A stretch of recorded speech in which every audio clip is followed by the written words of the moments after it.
তার মানে আমাদেরকে মুরগা বানানো হচ্ছে। আমরা ছাত্ররা তাদের উদ্দেশ্যে একটা কথা বলি, দেখেন আপনারা আমাদের অনেক জুনিয়র, আমরাও ইউনিভার্সিটি পাশ করে আসছি, বিদেশে এসে পড়াশোনা করছি।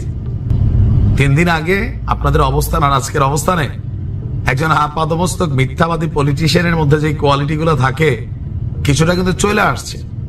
এই যে উপদেষ্টা নাহিদ নতুন রাজনৈতিক দলটার প্রধান হলো, 2 দিন আগেও সে বক্তব্য দিয়েছে, ভাই আমি কোন দলের সাথে যুক্ত না, চিন্তা করতেছি, ভাবনায় আছে, জানাবো।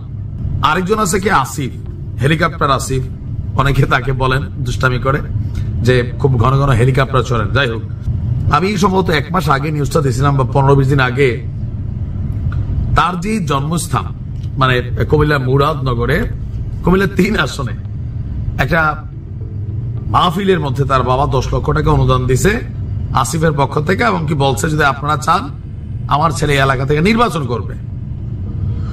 আসিফ আজকে বলতেছে কি, দেখেন যে ছাত্রদের নতুন দলের সঙ্গে আমি যুক্ত নই। তো 32 ভাঙ্গার সময় যে আওয়াজ হলো তখন তো আপনি বক্তব্য দিলেন, স্ট্যাটাস ঘুরাই দিলেন, আমরা বুঝি নাই, বুঝছি তো ভাই, সার্জিসদের তালে তালে হাসনাদের তালে আপনি তো একই ছিলেন।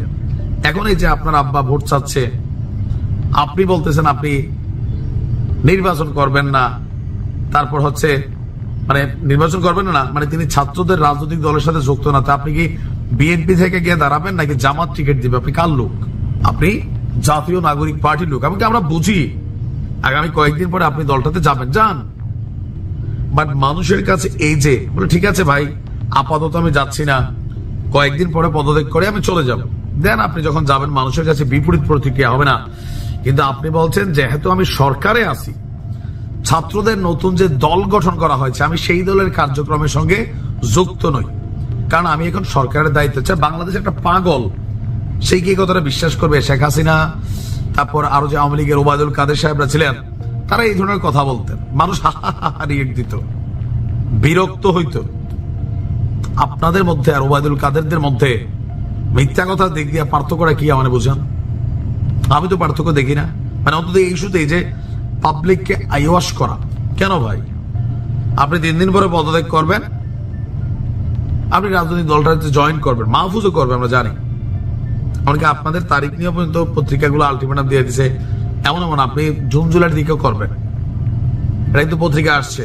তবে আপনি মাহফুজের আগে করবেন, এটাও আসছে।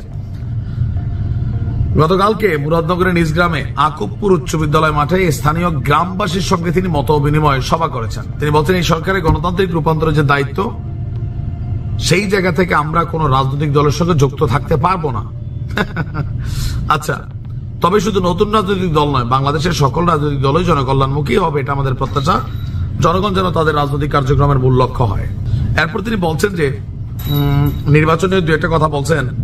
এখন প্রশ্ন হচ্ছে আগামী 2-1 মাস বা 3-4 মাস পরে আপনি যখন পদত্যাগ করবেন, রাজনৈতিক দলটাতে যোগ দিবেন, তখন আপনি বলবেন যে এখন আমি সরকারে নাই, তো রাজনীতিতে আসছি। তো ছাত্রদের দলের সাথে আপনি যুক্ত না, এই কথাগুলা আপনাদের কাছ থেকে আমরা আশা করি না। খুবই বাচ্চা সুলভ টাইপের রাজনীতি আগের রাজনৈতিক দলগুলো। এখন আপনারা যাদেরকে বলছেন 53 বছরে দেশের কাঙ্ক্ষিত জায়গায় পৌঁছতে পারেন, একটাই কারণ এই ধরনের বাচ্চা সুলভ এরা কথাবার্তা বলতো আর পাবলিক হারিয়ে দিত। আপনাদের কাছ থেকে পাবলিক এটা আশা করে না, মনে রাখেন। রাজনীতি করবেন, সুন্দর কথা, রাজনীতি করেন, সবার অধিকার আছে। আপনিও পদত্যাগ করবেন, রাজনৈতিক দলে যাবেন, মানুষ ভালোবাসলে আপনাকে ভোট দিবে। কিন্তু এখন করবেন না, পরে হুট করে এসে 1 দিন পরে যাবেন নাহিদের মতন যে আমি করবো না, ধৈর্যই দলটার প্রধান। হয়তো আপনারা অন্য পদে যাবেন, অন্য সিস্টেমে থাকবেন, কিন্তু এই দলটার সাথে যুক্ত আপনারা।